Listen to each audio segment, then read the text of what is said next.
I'm not a Trump fan. Yeah, that's what I'm not saying. going to reverse course all of a sudden. But what I'm saying to you is that is a position, though. You know who you're not voting vote for Trump? He would not. I'm vote not a for Trump fan. Wow, that. What would it take for you to vote for Biden? No, what would it take? How about this, Curt? Listen, how about this? Hear me out. We're at a place When's now, the last time you voted for a Democrat? Clinton. Okay. So it's been 30 years. Now, and I saw this the other day, and I think it's absolutely essential to where we are, and I think it's going forward. We're at a point of no return. And I say that because when I was growing up, and I was not very political when I was growing up, but you had people left of center, right of center. And then you had center and all the things. The Democrats and Republicans of our childhood are gone. But we're at a point in time where there's no going back and there is no peace because both sides see each other as inherently evil. Right. And I tend to believe, as a patriotic, flag-waving American, and I've known President Trump since 2006. All the things you can say about him, but the fact of the matter, this country, in every metric possible, was better under his presidency, except for the fact that the left was angry, bitter, and hateful. The economy, minority employment, female employment, the stock, by every measurable metric that we have in the past measured presidents by, we were better. And by those same metrics in the last 2 years, we're far, far worse. And the fact that we're having a conversation around who you would vote for, that blows me away. That blows me away to think that an educated person would ever consider allowing Democrats to be in power again for the rest of our lives as long as people live. We've all watched it for 2 years.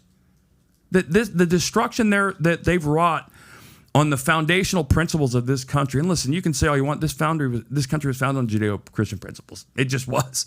You don't have to agree with it. You can want it to go in a different way, but that's the way it is. And the fact that we're having these discussions now about who I've been alive for 2 years. I watched it for 2 years. I've seen it happen for 2 years. I've seen the moral decay. Listen, I grew up at my dinner table, right? When I did something wrong, I had a slap on the back of the head. I grew up at a dinner table. But the farther from the dinner table in the Bible this country's gotten, the farther down the toilet it's gotten. And it's just been sad to watch. How do we get here?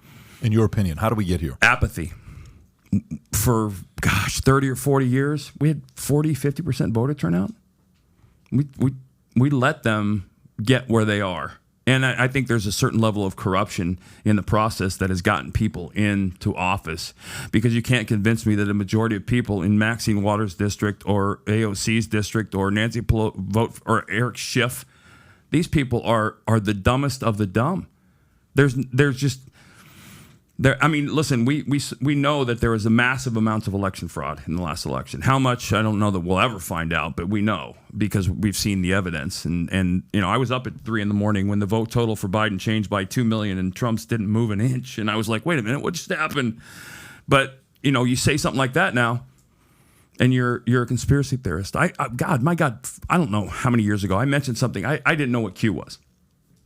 And somebody sent me a Twitter link or something, and I wrote down, this is actually kind of interesting. I want to follow this and find out what it is. Well, I became a Q disciple from that point on. It doesn't matter what I've ever said or what I actually said.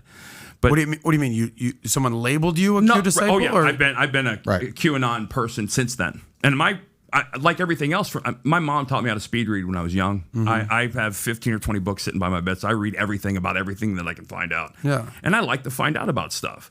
And so I was curious about it. And it come to find out that everything they've ever said was going to happen never happened. And it's pretty much a group of people that are all bought in on conspiracy stuff that isn't happening and hasn't happened, and none of it's ever come to fruition. So you're calling out Q right now. Well, but my point is those niches exist everywhere. Right. In every sort of conspiracy theory. But here's the thing. They're not all conspiracies. The trouble is figure out which ones are right, are real, and are not. Mm-hmm. I think in a lot of ways, the internet has proven to be incredibly valuable and unbelievably dangerous at the same time because of, I don't want to say power, but being able to find out and look and research and understand the world going on around you in a much larger way now than we ever could. That's where I get back to, how could anybody, if Trump runs against whoever next election, how can anybody not vote for him? Any logical, adult, rational, educated person, not a good public speaker, not a funny guy by any stretch, nothing worse than someone who's not funny that thinks they are. But he delivered on literally every campaign promise he made. And you can not like him. He's easy not to like. I like him. I've known him for a while, and I know the personal side. I know the guy's got a heart, an enormous heart. And that's my phone again. Sorry about that. But the fact of the matter is, where we're at now, after 2 years of this. But I think there's such a yearning in this country for something new, something fresh. We've seen the Trump show. But that's what we've seen the Trump show. But hold on a second. We've also seen the Biden show. Neither of them are what the country wants. Well, but again, from a max capacity. Yeah, but we asked for it. Remember what the big cry was during the Trump run up to the election? We want someone who isn't the establishment. We want someone who isn't a politician. That's what it looks like. An outsider to drain the swamp. That's what it looks like. It's a guy who isn't nuanced. Well, that's what the right wanted. No, everybody. The left wanted it too. Well, the left was wanted Bernie. You're right. Yeah, you're right. This is what it looks like when a guy who isn't bought by anybody, isn't owned by anybody, and is a business problem solver. Does he have, I love the people that call him, he's filed for bankruptcy. The guy's had over 500 business transactions. He's filed for bankruptcy 12 times. I'll take that batting average. I mean, but the hatred is so deep and so deranged that it makes people, I think, do illogical things. Do you think that hatred, obviously coming from the left, and a lot of it, some from the traditional rhino Republicans as well, right? I mean, that exists. Right. Do you think that's going anywhere anytime soon? No. Oh, God, no. All right. No, it's just growing. Right. No, So my question is, are you ready to double down on that, knowing, or is it time to maybe anoint a new candidate, like a DeSantis type of person? There would be nobody to be anointed because the game is foment the anger against the opponent. Right. So it doesn't matter whether it's Trump or this person or Biden or this person. You're going to see this massive game unfold to foment as much controversy and anger in the other side. That is the reality of our election system. By the way, Tom, you're not wrong. You're absolutely right. But amplify that times 10 when Trump's name is in the mix. Wait a minute. Maybe in one neighborhood, but in the other neighborhood, amplify it times 10 when Biden's name is. That's my point. Yeah. But nobody it's gets not more one-sided. Biden's not nobody gets more hate than Trump. Nobody. Not even close. Not even close. Nope. Obama, Biden. But again, we are at a point where both sides see the other side as inherently evil, and there's no middle ground anymore. Right.